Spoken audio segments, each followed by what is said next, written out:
এই যে এইটা নিতে এসেছি, দেখো প্রথমে এই ফুলটা পুরো গাছ গাছ ভরে রয়েছে। আজকে এটা রান্না করবো এবং তোমাদের সাথে শেয়ার করবো।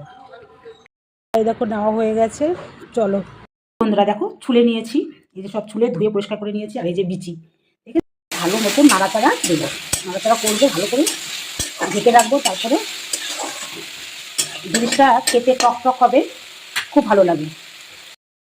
এই দেখো হয়ে গেছে, এখন এটাকে নামিয়ে দেবো। ঠিক আছে, এটা হয়ে গেছে, দেখেছো জেলি জেলি হয়ে গেছে, এটা জেলি জেলি জেলি জেলি সাথে, কিন্তু খেতে খুব স্বাদ। অল্প একটু হয়েছে, কতগুলো ফল এনেছি দেখেছিলে নিশ্চয়ই।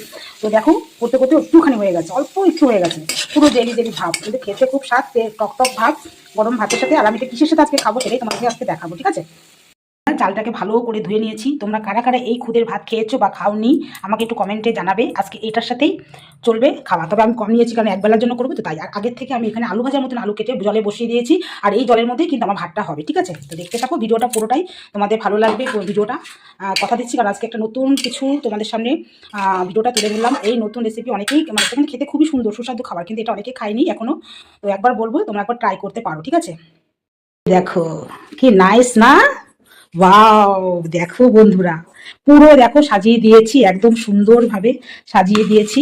তোমরা কিন্তু খেয়ে নেবে। দেখো বন্ধুরা, লঙ্কা দিয়েছি, একটা শুকনো লঙ্কা ভাজা দিয়েছি, আর সেই জিনিসটা দিয়েছি যেটা আমি টক ফল বলেছি তোমাদেরকে, খেতে কিন্তু দারুণ। আর এর এর সাথে একমাত্র টক হোক, লাউ পাতা বাটা হোক, খারকন পাতা বাটা হোক, এগুলো খুদের ভাতের সাথে ভালো লাগে, অন্য কিছু দিলে ভালো লাগবে না। ঠিক আছে, তো তোমরা ট্রাই করে দেখো। আর কেমন হয়েছে আমার এই আজকের ভিডিওটা প্রথম থেকে লাস্ট অব্দি দেখে দেখার জন্য অনেক অনেক ধন্যবাদ।